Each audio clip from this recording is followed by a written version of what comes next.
All right, thanks for joining us today. We have Aaron Quinn, who's the new author of Stars Below the Concrete, which is a young adult fantasy novel. This is a part one book of a five-part series. Thanks for being with us today, Aaron. How are you doing? Thanks for having me. It's a blessing. I am doing great. Well, This is going to be fun. Yeah, I think it will be fun. I was wondering we could start out with if you would just tell us a little bit about your novel. Of course. And to do that, I'm going to let somebody else use somebody else's words because I'm horrible at the summation process, as I'm sure a lot of authors can relate to.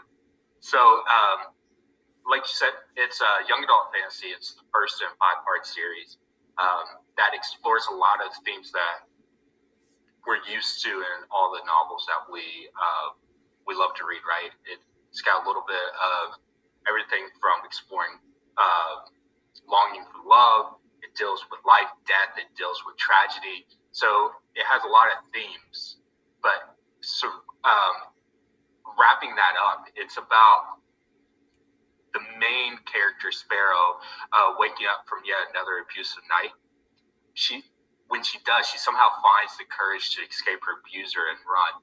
Little did she know that this escape would spark a shift in the universe that not only would change her future, but also affect the lives of all who live and breathe.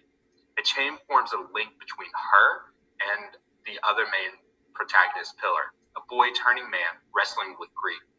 Neither of them know of what lies just beyond their imagination, nor the significance of their joining, but only that their lives will never be the same. Three immortal brothers tasked to protect the chain and prepare for war must not only convince the citizens of Ultro to choose sides between the good and evil forces destined to battle, but also to convince the two Earthlings bound together to remain steadfast to an uncertain destiny. As tensions rise, alliances form, and a group of the strongest and fiercest band together to protect all that is good in the universe. I like that summation. I really do. Because as somebody that's already read the book, and those that are familiar with my social media, I've already written a review about it. It kind of really sums up, because there's a lot of characters in this novel too, all very well developed. That I can see that you can visualize as you read a lot of these scenes. You can see your characters on these pages. But yeah, so you mentioned Sparrow first. Let's talk about her for a minute. So she wakes up from an abusive night. That scene, it actually quite grabbed me. In the very beginning scene of the story of her waking up. First thing I noticed was just you could once again just visualize the room that she was in, where there was a bunch of. And I don't think there's any spoilers to be had. It's chapter one. So she's waking up and there was these syringes everywhere. And she's just. You can see the scars already on her physical scars and just on her heart, just from the life that she's been living for the past few years. So can you just tell us more about where you got the idea for Sparrow? Yeah, that's a good question. So I'm going to kind of steal a little bit from Stephen King, I think, here. He says the characters are almost given to him. Mm-hmm. I had some people who had similar past, not quite as extreme as Sparrow does, but so that may have played a part. But honestly, part of what I did was I would just sit there and I would let Sparrow tell her story to me. I would just sit there. There would be times, there's times in the book where Sparrow almost feels lost. Mm-hmm. And that's how it felt to me. I didn't know where she was. Cyrus has those moments where he's panicking, needing to find her. And so a lot of the inspiration just came from trying to sit back and listen to, I guess, what was given to me through her voice. Yeah, I've had those experiences too. I had one where it's like, I wrote out, he said to his wife, and I was like, wait a second, this character has a wife? But it just kind of wrote itself. It just fit, those moments where it's like, or even sometimes I've come into a scene trying to guide the plot, and my character's like, that's not what I would do. Right. So that's interesting that you state that, yeah, because these characters, when they're well developed, they do become so very real. Right. And I'm kind of weird in the sense that I don't do any character development before I start writing. I don't do any plot development. I don't think about the story before I start writing. I completely let it flow. So it's one of those things where for me, I try to stay out of the way the best. Right. I try to honor the story and stay out of the way. And hopefully by doing that, it can become natural. Hopefully. Yeah, well, if you don't know where it's going, and that's another Stephen King thing, if you don't know where it's going, neither will your readers, right? Right. So, yeah, I can't say that I'm like that. My mind is just, I have to know where we're going. But, right. That's just a different way. It's completely no problem John with that. Steinbeck, who's my favorite author of all time. Oh, yeah? He was real big on not writing to an end, but allowing the story to flow until it was completed. Really? And of course, if you take literature classes, creative writing classes, you get all these papers about outlining the plot, character development. So I know there's different ways, but for me, it's just best to let it flow. I'm not saying it's effective. I hope it's effective, but that's just what I think any way that you can get those words on the page, that's how it's done. There's so many people have written whole books on it, but it's just getting the words on the page. However you can get it there, that's what you do. So you've talked about Sparrow. Let's talk a little bit about Pillar, because I thought he was an interesting guy, because he's just he's very down to earth in some ways, but not in other ways. This whole world has just been laid at his feet, and things seen that he never expected to see, but he kind of just rolls with it. Right. Yeah, can you tell us more about Pillar? Sure. I think Pillar's probably based on me a lot, to be honest, because that's who we write through, right? We write through the lens of who we're around most of the time, or one of the characters mirrors somebody that we know, or who we are, at least one of the characters in the book. And so I think probably a lot of it mirrors my experience in life. And I find Pillar to be one of the more problematic characters, because there seems to be a lot of contradictions, and he seems to be a little whiny at times as well. And it's interesting, right? Because it's sort of thrown at his feet, but here's this guy who has almost went hunting to see if something else is out there. And when it's confirmed that there is something out there, he panics. Right, yeah, that's a good point. And I think that's metaphorical for how we experience life a lot of times, is that we go searching for this, whether it's a job or a relationship or education, and when it becomes a reality, this panic sets in, because we just received what we wanted. What now? Mm-hmm. And that's part of what Pillar wrestles with. Is one of those life questions that's folded into the story, is what happens when you receive exactly what you were looking for? Right. Yeah. Well, then you have the three other main characters. We get to follow them around as they. Cyrus, I believe, he stays mainly with the humans. Right. But the other two brothers they're going around and meeting. How did you come up with all these different worlds? Again, it was one of those things where the story just kind of came to me. Okay. I would like to say that before I wrote it, I was super into fantasy. I wasn't. I had read the Dark Tower series, and I think I'd read Lord of the Rings at the time, but that was my main exposure to fantasy. Mm-hmm. I hadn't even read Harry Potter yet. And so it was one of those things where I just kind of would sit back and I would try to look through Cyrus. Cyrus was the one who informed the Ultra, which means other in Latin. And that side of creation, following his journey through it, is sort of how I learned about it. And so I just learned as I went. And then once the main part of the story was done, I received some advice to know the complete history of creation. So I just sat back and I thought, I just let it tell its story. Mm-hmm. I just asked the Ultra, how did you come to be? What other places are there that haven't been explored, and it just sort of developed that way. Okay. I'm going to go ahead and ask you, what started you writing? When did you start writing? Yeah, that's a great question. I started when I was 25. The first book I ever wrote was Stars Below Concrete. Okay. I wrote it by hand. And that's impressive. It was something. The first manuscript was actually 175,000 words or somewhere right around wow. that. Yeah. But my journey to it was really interesting. I used to go to a coffee shop all the time with just stacks of books. I would sit there and read all day because I was single, so if I had a day off, I would do that. And I had this pediatrician who came in and frequented the same coffee shop, so he would sit down and we would talk for a while. And he always told me, he said, the way that you communicate as though you need to write. And I told him, I said, I don't have any interest in it. Like, it just seems horrible to me.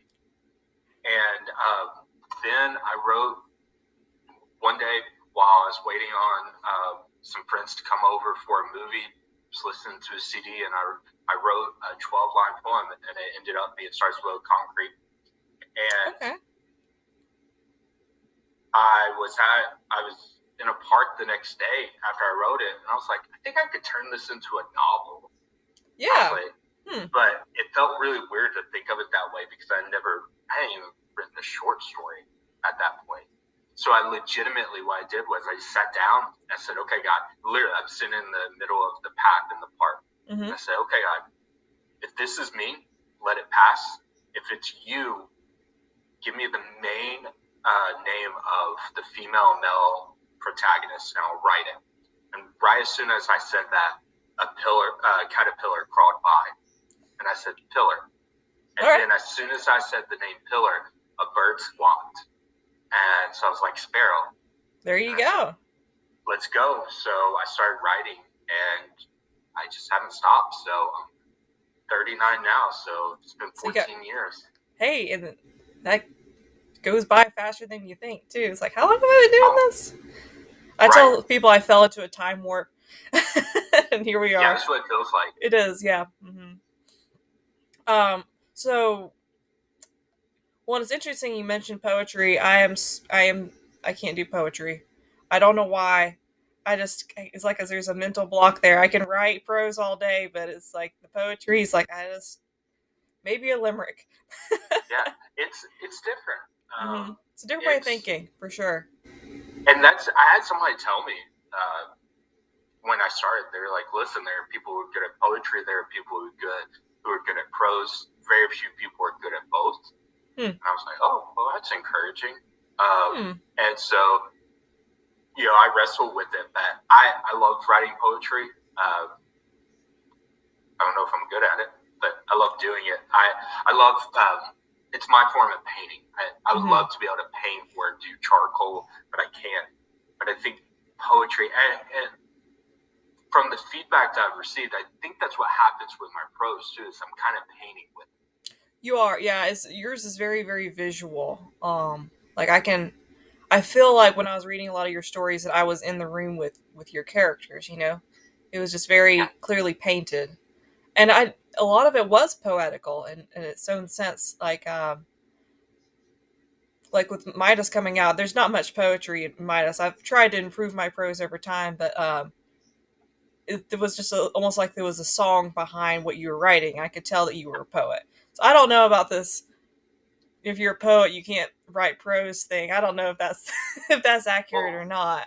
But I think about like Jack Kerouac, who had sort of lyrical prose or poetic prose, however you want to word it. And so I always hope that, not saying that I'm Kerouac or anything close to that, but that there was some sort of marriage between the two, and that I think one could inform the other.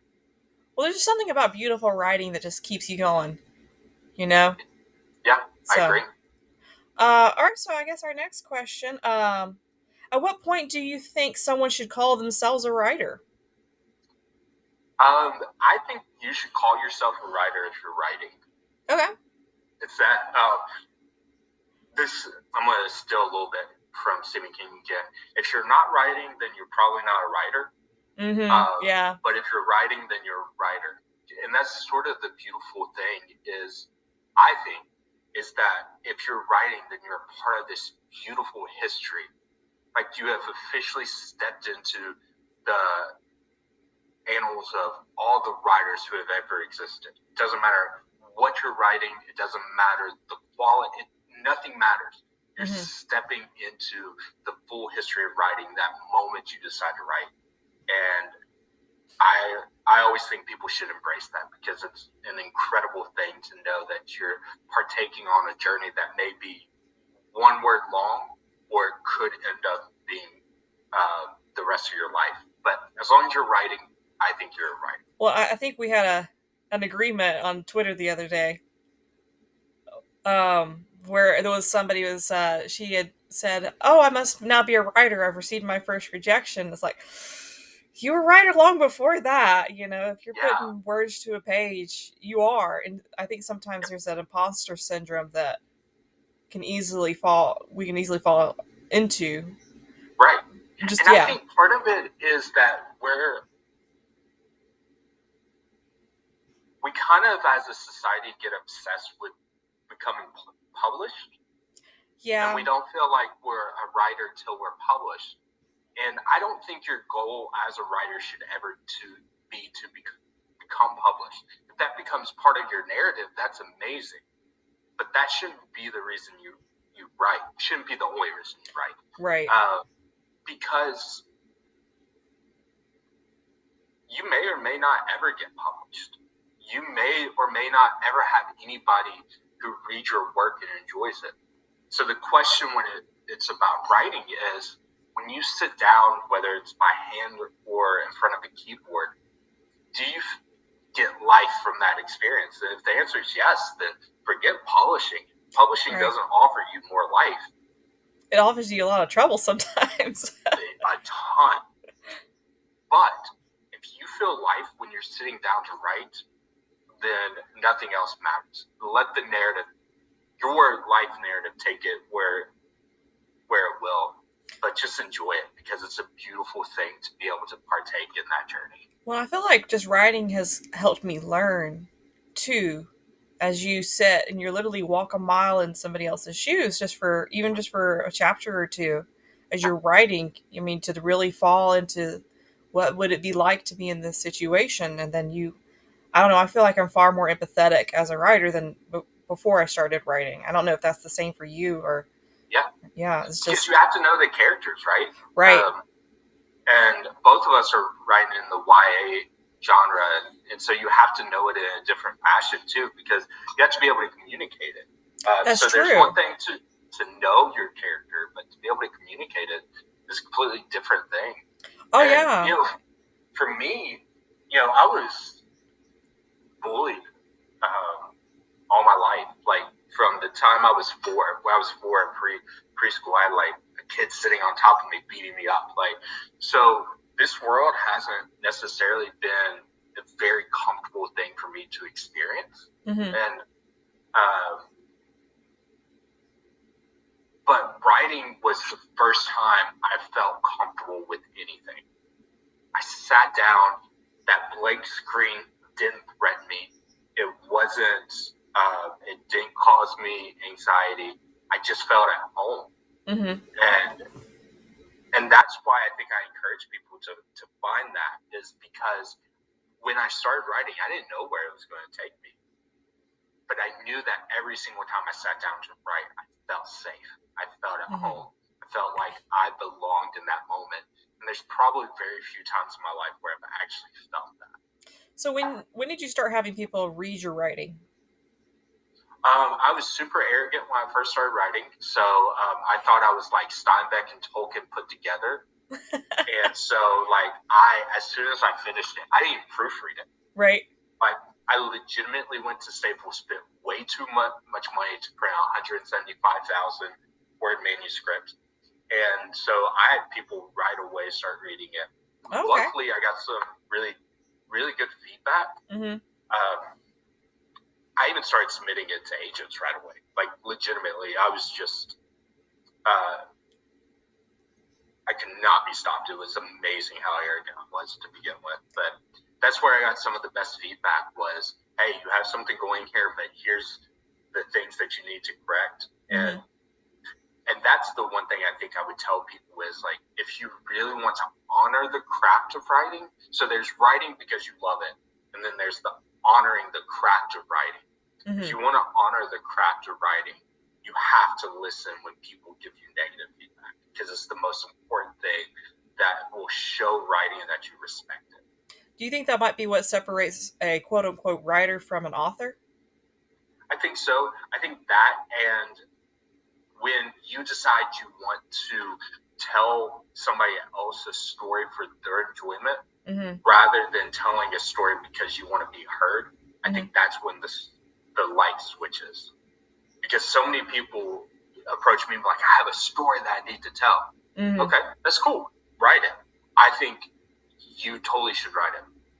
But when you decide that you want to write so other people's lives are better, Mm-hmm. and you want them to have enjoyment, I think that's when you become a storyteller and you become an author. I agree. I like that. Yeah, I agree with that. So you've already told us a bit about how the journey of this book started. But how long did it take you to pen those first 175,000 words? Less than 2 months. Really? Yeah. Wow, must have been drinking a lot of coffee too. I was writing all the time.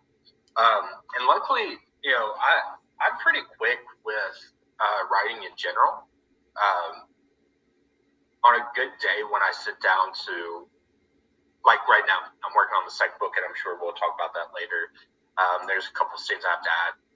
Writing 3,000 to 5,000 words in a couple hours is pretty normal for me. Mm-hmm. Okay. So it's just, it's almost like a mania. And yeah, I get that. yeah, right? I mean, My once you husband's hit like, that, you just got it wakes you up. Yep. You got to do it. You get depressed when you can. And my husband's like, when is this novel going to be over? It's like my wife has disappeared. Yeah, that's the thing. It's on Twitter, another thing that I don't know if you saw it or not, but somebody was talking about how lonely the journey was, and writing is. Writing is two things. One, it's very egocentric because you have to do it by yourself. Right. If that's not an insult, it's just unfortunately one of those things where it's your experience. And because it's so self-centered, it's also very lonely. Mm-hmm. And if you want to master the craft of writing, you have to be okay with those two pillars of what writing is. Mm-hmm. Well, and part of you have to have at least a little bit of ego if you want to hand it to anybody. Oh, yeah. Because it can take, and getting the even the nice criticism can be very hard. Right. Because it's like, I just handed you all my hopes, dreams, and visions. So yeah. that Kate bringing up the editor, what I told her is like, listen, you need to rip this apart because you're the editor. Understand? Mm-hmm. I'm going to hate you for a week. Like, I'm going to read it, and I'm going to think you are the worst person alive. That's my critique partners. Right? Yeah, it is. But then I'm going to have so much respect for you because you honored something that was so dear to me enough to be honest with me about it. Right. Because it hurts. Like, even if it's just like, you forgot a comment, you're like, how dare you tell me I forgot a comment? That sentence is perfect. No, it's not. You have to step away because you put so much love and effort. And that's one of the reasons I love Kate. Kate's the best editor in the world. I won't let anybody else edit my work now after I worked with Kate, because she was really tough. Mm-hmm. But like there was one scene in the book where the first two sentences needed to be sharpened up. We argued about a week over two sentences. But because we both wanted perfection inside of it. So yeah, you just have to get used to it. And if you can't be used to those harsh feedbacks, then your work's probably not going to be the best that it can be. Right. Well, when it's always when you send your work to that same person and they're like, this sounds great, it makes the compliment 10 times better because it's, they would not hold their punches if it wasn't. So right. One of my best pieces of feedback came from an ex I had. There were two pieces. One, she told me with my poetry, I was talking to her about it because I had a meeting come up. She was like, Aaron, I don't care. I don't even know why you write poetry. Nobody reads it. And I was like, that was devastating. Oh, yeah. I just said that. Yeah. And I was like, why don't people read it? And it made me evaluate why I was writing poetry. So that was good. And then with one of the earlier versions of Stars Below Concrete, she told me, she said, listen, you're too redundant. And until you get better with this redundancy, I refuse to read any more of your work. You're like, ouch. Yeah. But if you notice inside the book, there's not a ton of, I don't know that there is any redundancy. Like everything is sort of has its unique placement in there because I was super sensitive to that because that's legit feedback. It hurt, but I needed to take it. Yeah, no, see, most of my friends are over the internet, so I got that divider. So that had to. I can only imagine how that would sting. Was it face to face or was it? Oh yeah, she told me straight. Oh man, that's rough. Yeah, it was super rough, but it's one of the best things I ever heard. Yeah, well, I mean, if it needs to be said or needs to be heard, Yeah,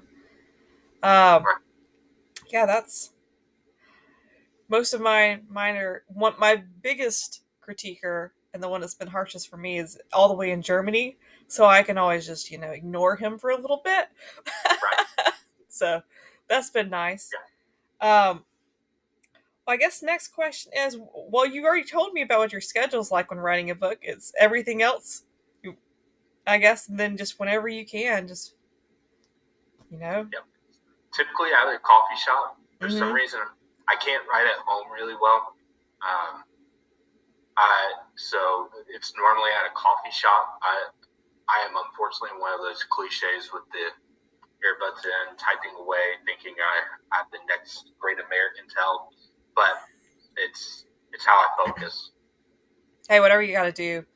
I have struggled. I have a 3-year-old. And so I've got all the other things, and then the 3-year-old. So it's like after 8:00, no, he is going to bed at 8.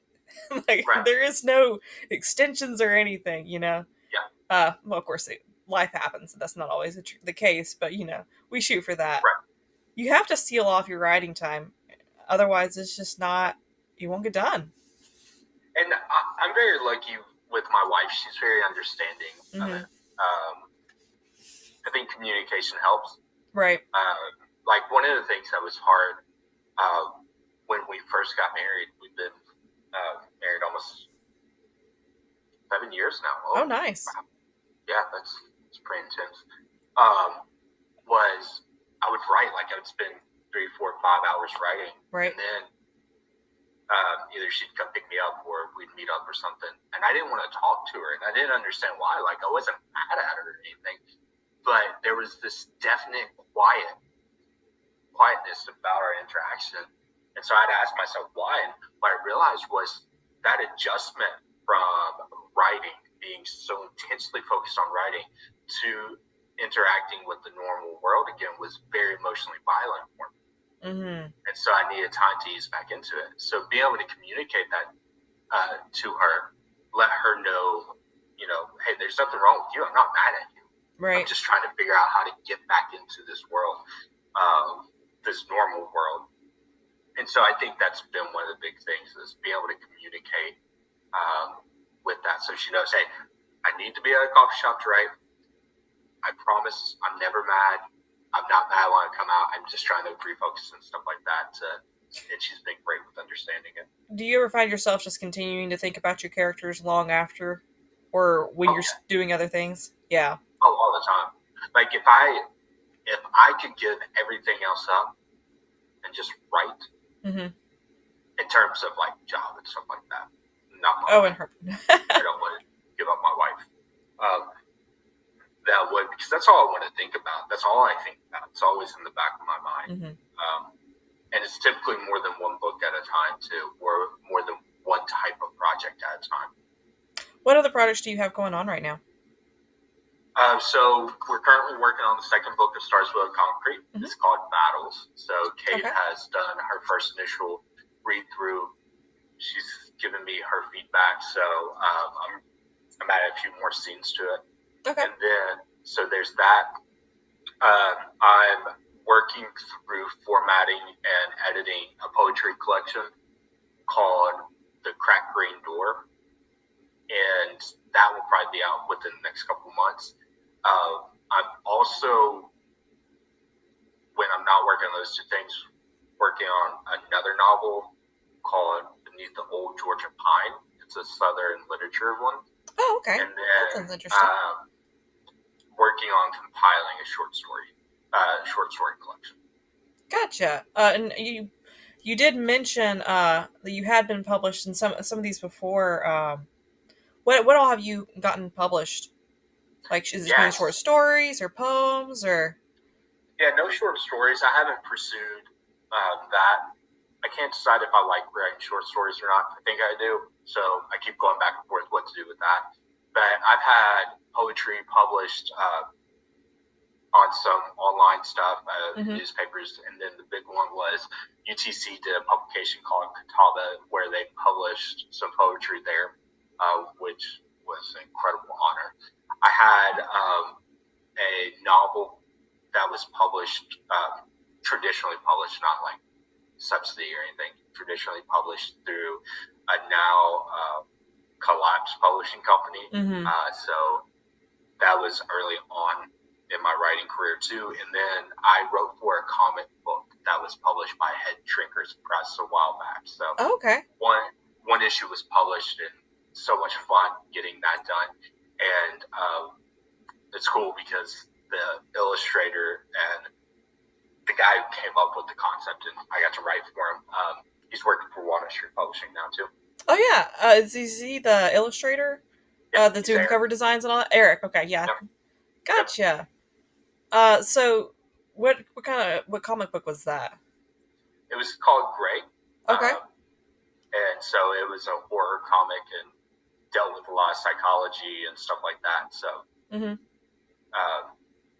we'd worked on it for a long time, and because both of us were scatterbrained, it took us probably longer than it should have, but it built a really incredible friendship that's still going on today. That's great.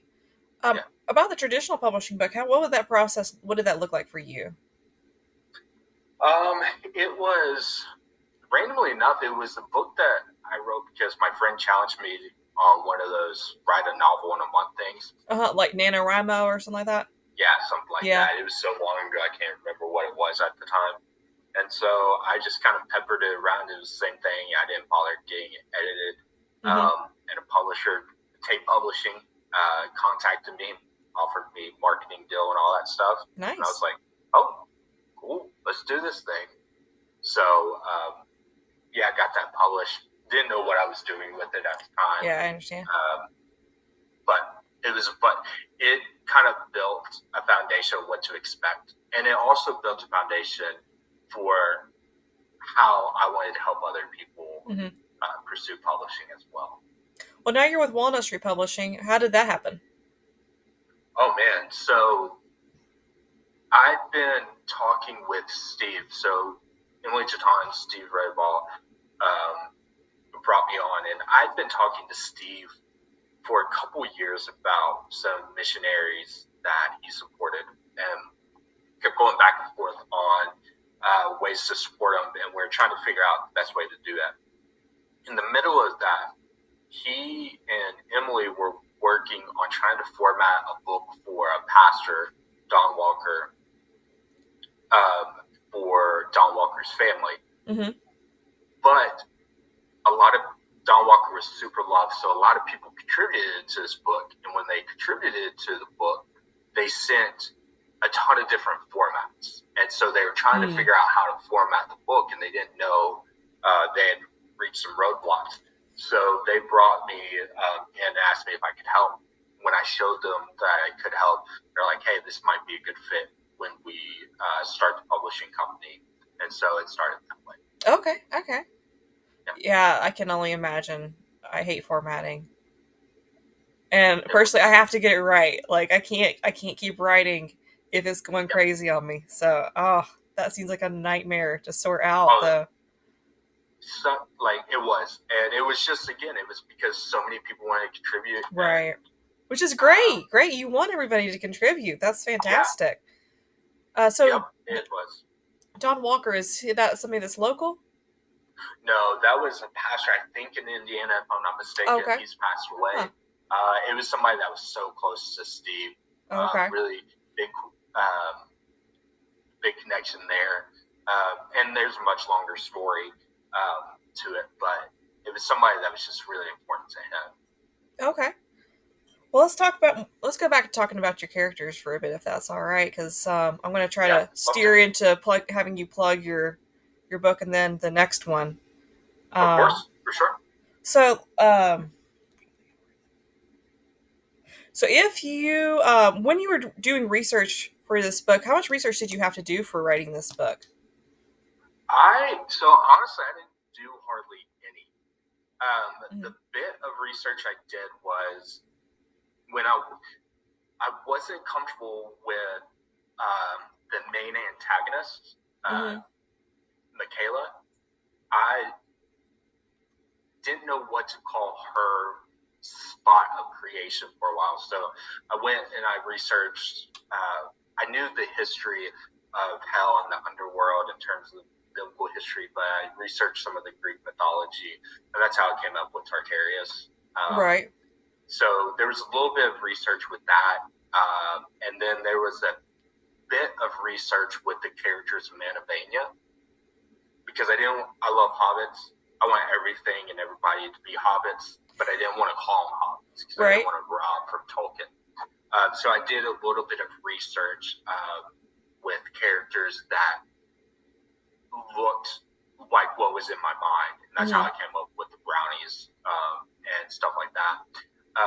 But other than that, there actually wasn't a ton. Well, it seems like a lot of it might have just come from reading other people's works. I'm Like you assuming. said, you were into fantasy very much. It seems so. So now I am. Like I said, even at the time I wasn't. Oh, That's okay. sort of. Yeah, yeah. So I was super into the Dark Tower series. I don't know if you've ever read that. That was my main influence at the time. And this book doesn't really deal a whole lot with the themes that the Dark Tower was dealing with. I looked at the first book especially. Read Lord of the Rings and loved it, but I hadn't read a whole lot because I was coming out of where I read mostly horror or nonfiction. Mm-hmm. And then once I got out of that phase, I went to Southern literature. Mm-hmm. So I had to find my way a little bit more to fantasy than probably most fantasy writers. Okay. Now I love it. A lot of my fantasy derives from comic books. Okay. Now. All right, that's interesting because I felt like I picked up on a few. Well, like you said, Tartarus, I guess is the. I kept reading it as that because I think that's the world you described that Michaela was from, her corner of creation. What did you call that? I don't know if I said it right. I said it Tartarus in my mind. I don't even know if Tartarus? that's how you say it. Hey, you're the I one just that got wrote it it, so you perfectly. get to claim the name, right? Yeah, so Well, and I then don't. who knows, because this Greek translated onto English, translated into who Right, knows, right? So right. So yeah, that was the main one. Honestly, that was research. Everything else kind of. I think people would probably be surprised at what parts were inspired by books, like directly inspired. mm-hmm. Because they're probably the most mundane parts of the story. Mm-hmm. Like the bigger ones, legitimately either were inspired by real life or just kind of came because I hadn't read enough at the time enough fantasy to be inspired by it. Right. Oh well, who is your favorite character out of the group? Oh man, so that one's a little tough. You know all of them so well, I'm sure. I do, and can I say more than one? There's Sure, let's go ahead and review them. Three that are there. Sparrow is probably my favorite, to be quite honest. Mm-hmm. I think she's the one who drives the story. And there's something about her tenacity that is just intriguing to me, because everything is new to her. It's and for her to embrace the journey the way she did was really intriguing to me. So Sparrow is probably my overall favorite. Mm-hmm. Then I really love, there's this random bird that you meet called Raimi. It's Alf's pet bird, who is narcoleptic, and it cracks me up. And the reason I wrote that character was I was dating somebody at the time who wanted to be in the book, and so I was like, listen, if I put you in there, I'm going to make you a narcoleptic parrot. And they loved it, and they're like, okay. So, sign me up. I can go. be narcoleptic parrot. And then, actually, I'm going to say two more. I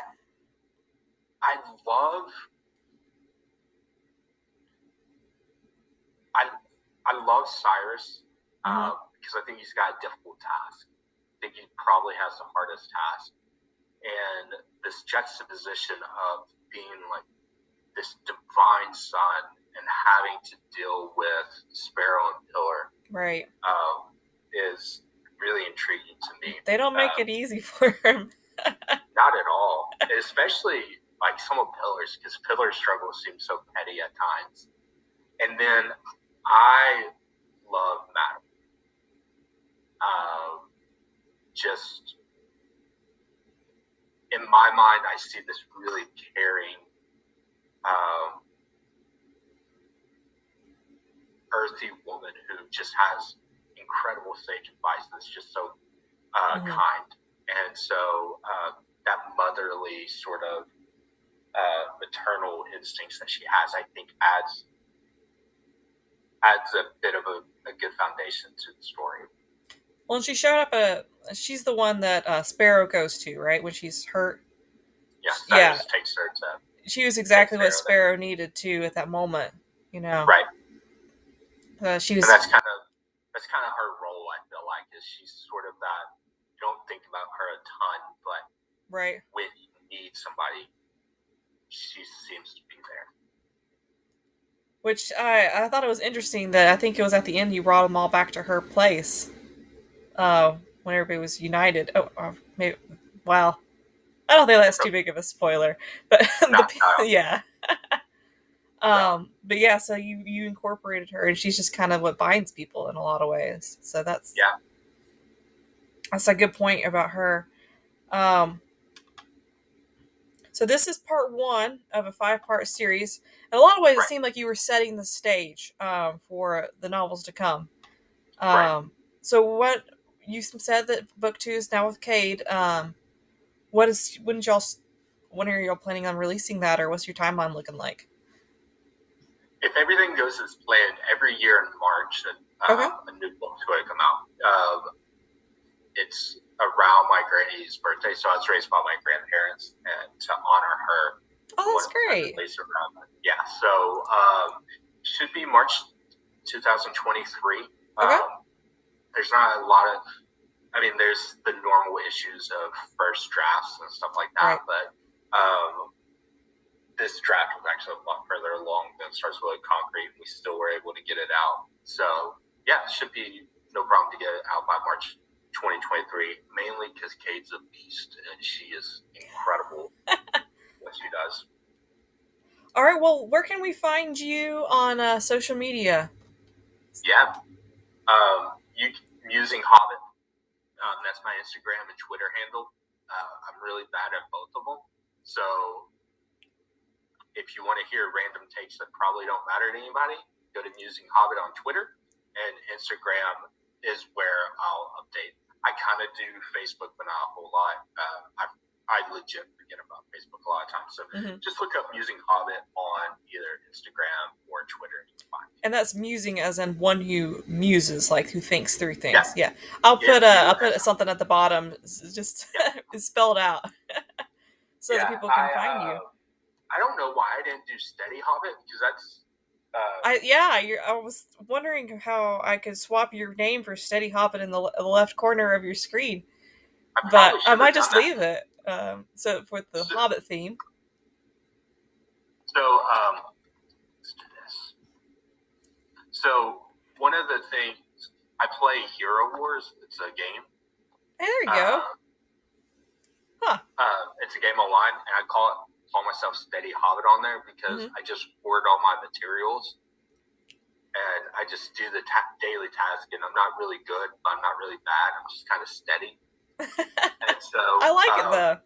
So I don't know why I didn't call myself Steady Hobbit on there, but yeah, Musing Hobbit's where you can find me. Okay. All right. Well, thank you so much for joining us. We're looking forward to Great job, by the way. I know you said this. I think this was your first, you said? Yeah, let's just be honest about it. This is my first formal interview to be conducted.